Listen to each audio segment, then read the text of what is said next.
Thanks, Chair. And first of all, you're welcome. Sorry that we're in and out so much.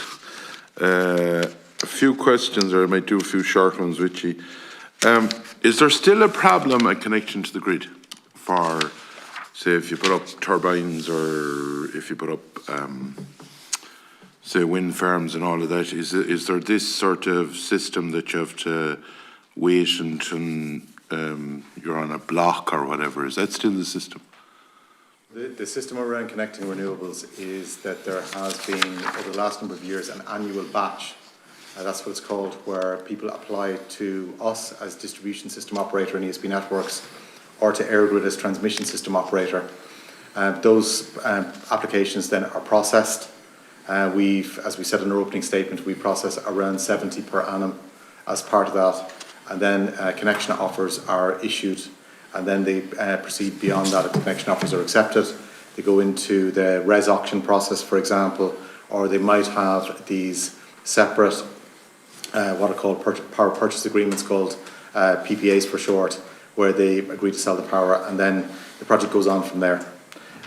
So there is considerable investment to go into the electricity distribution network and transmission network over the next decade and beyond, to continue to have the infrastructure to hit the targets for the climate action plan and beyond that, then again, if those targets change.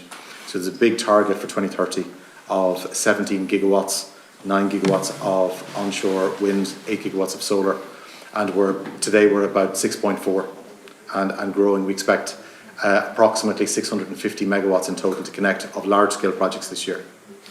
I noticed that, and it mightn't be your side of it, but I was looking at the energy figures. Basically, through the interconnector, we brought in a lot of power that way. But that's imported as well, to put it simple. That could be coming off, be it fossil or be it renewable. And we sort of say then that we've reduced emissions. Sure, it's someone else ticking the box on emissions, isn't it? Well, if you look at the overall development of renewables in Ireland over the last 20 years, it's been a very positive story. Now, there's a huge amount still to do, but it's been very, very positive to get the level of onshore wind that we have in this country. We're a world leader when it comes to onshore wind. There's been a huge growth. Sorry for interrupting you there. In the line of the onshore wind, where are we with offshore wind? Well, offshore wind, it's in development. We don't have a direct role in ESB networks on offshore wind. There's a first phase of projects on the East Coast that's developing. Our role, if you look at ESB networks, is on the onshore transmission network that's going to be needed. And transmission is the equivalent of the motorways for the electricity network. Once those projects are brought forward by EirGrid as transmission system operator, then they're the detailed design, the procurement, the installation of those projects, and there's a huge amount to do on these projects that will be delivered by ESB networks. And on the interconnectors, we don't have a role in trading across the interconnectors to balance supply and demand. That's a role for EirGrid. But it's fair to say that interconnectors have a very important strategic role for Ireland from an energy security point of view. And there's a project to be completed called the Greenlink interconnector that is due for completion later this year. And the Celtic interconnector, which is being developed by EirGrid, which should connect the Cork to France, is also that project is also being developed. So they have a very important role. But us in ESB networks, we don't have a role in the import or export of electricity between the two markets. I know of late there is serious problems arising where forestry has been put up. How is that you don't request that, like a tree is going to go to 70 or 80 foot over 30 years? How is that you don't look for 25 or 30 metres back from your wires, because down Rooski or Kilmore or in County Roscommon, like people have been tortured over trees falling. The quality of where the trees would be, the land would be, say, obviously not hectic in that they'd flip over and they were pulling the wires down. Why don't you move in on the likes of making sure that where forestry is planted that there's a proper setback distance? And have you looked for trees on the side of the road? Like every time there's a storm, your guys, and to give credit to them, you know, like we have probably some of the best people. You know, we actually go to other countries to help them, and in fairness to them, they're out when, you know, in tough conditions, and they get the power back. But like, when are we going to call a spade a spade? You know, everyone wants to be this politically correct, that we love trees and we love everything. We all do. But why isn't there a few sowing down the fields and get the ones that's clipping near wires or have a certain height? Have you ever looked for the likes of that? No, before you answer, you're technically called in here on renewable energy, so that's slightly outside of the topic. So if you want to answer, I'll go that's back to totally that. You're appropriate. Okay. Yeah, no, we're happy to address the question. And just to, if you look at forestry overall in Ireland, there's over 800,000 hectares of forestry in Ireland. It's doubled since the mid-1980s. And from our point of view, we do have a policy around distance to overhead lines. We're certainly seeing vegetation in general on the network as being a very significant problem when it comes to customer service and network reliability for customers, and that's what we're here for, to make sure we have a reliable service for customers. And it is a requirement to have trees cut adjacent to overhead lines for forestry. So I might ask Alan maybe to say a little bit more just on the forestry piece of it, and we'll come back to it, the general question about what we do around vegetation across the network in general, because we do have a dominant overhead line network, which is quite unique in Europe in many ways, because we have a very dispersed population, so very much an overhead line network. Yeah, so just to further on what Nicholas said, we do have a code of practice there as well, and we have agreed clearance corridors that must be maintained around lines depending on the voltage level, whether it's a low voltage, medium voltage, or transmission line. In some cases, in many cases, that them clearance corridors are being impeded upon. So we have to engage with the owners of them forestry to try and clear it back to those corridors. It is sometimes the ownership, and it can be quite tricky to get to the ownership of the forestry, but in certain areas, and particularly after the storm in January, where forestry did cause us issues around the time to get the line restored because of the nature of the trees that impacted our network. But we are going in afterwards and trying to clear those corridors. But I think the more we can do around trying to maintain those corridors across all forestry, the better. And we just across the general vegetation across the country outside of forestry, we have cyclical timber cutting standards that we maintain and try and keep to. And what we've noticed is that over the past few years, we've had to increase the standards, increase our cutting distance and stuff. So as we move forward over the next couple of years, we will hopefully get on top of the forestry and then clear the other vegetation impacting on our network.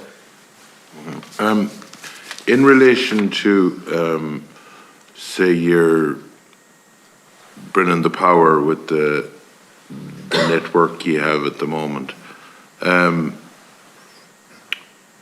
the use of, like, what I just cannot fathom, and you might explain it to me. I see wind farms being built in beside mountains, or you see it. Say Owen Winnie is a perfect example. You have wind farms built. There's corridors being built now here and there, and it's like bringing, say, if there was a well that you're bringing, so the big cities is the big users of power. How is that we're bringing it right across the country? Like, my understanding would be that the system you have there at the moment, if a lot of stuff came on board with renewable, that it wouldn't be fit for it. And the other part I want to know is about the farmers and indeed householders that have put up solar panels. All renewable, by the way, Chair. They seem to, the payback and all of that, and that is while it might be helpful to what their use is, but what they get back from extra electricity that they produce is minimal. That needs to be looked at. I know that mightn't be your section. That could be you basically carry the current. And in your view, which is the most efficient? Is solar farms or the wind farms? Which is the most efficient?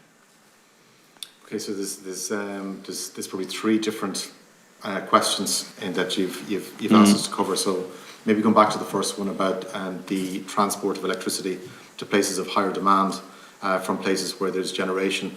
If you look at the history, and it's no surprise in Ireland of development, particularly along the west coast at windier sites. So, for example, in Mayo, the likes of the project in Oireachtas or many other examples from Donegal right down to Kerry. But wind projects right across Ireland, they're developed, and then through their grid connection, whether it be on the distribution network or on transmission, then they are those power flows then are managed by us in ESB Networks from the point of view of the distribution network. We're the distribution system operator, and then the balancing of supply and demand and on transmission is by EirGrid.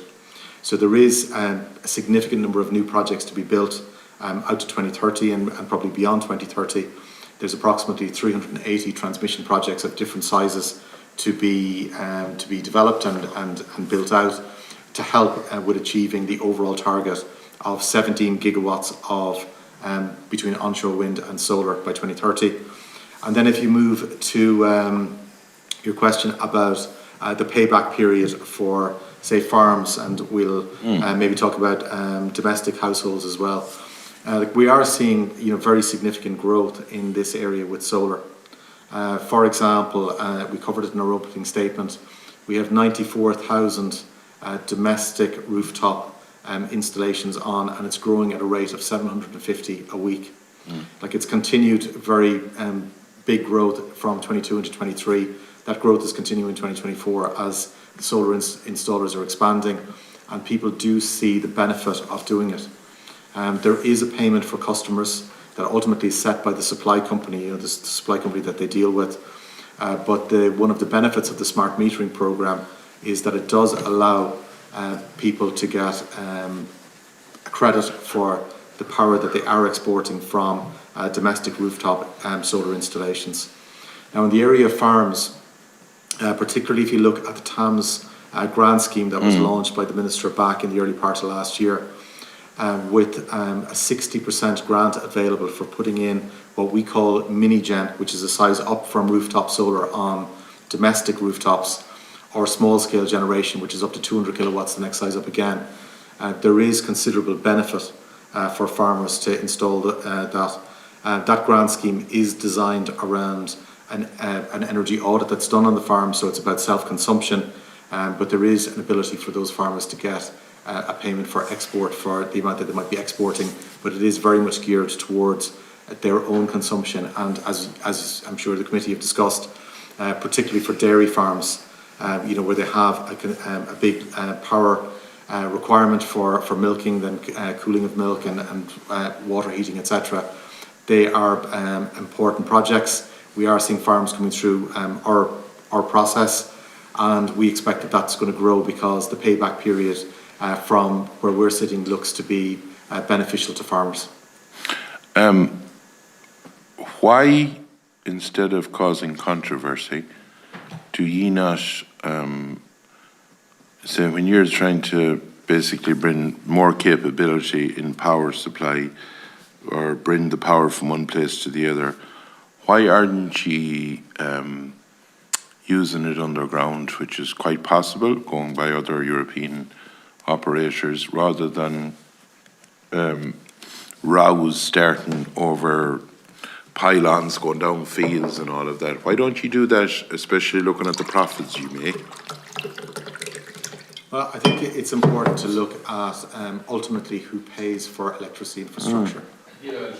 Give the witness some guidance. That's slightly outside the remit of the questions. So, hold up to yourself. Yeah, we're happy to address the question.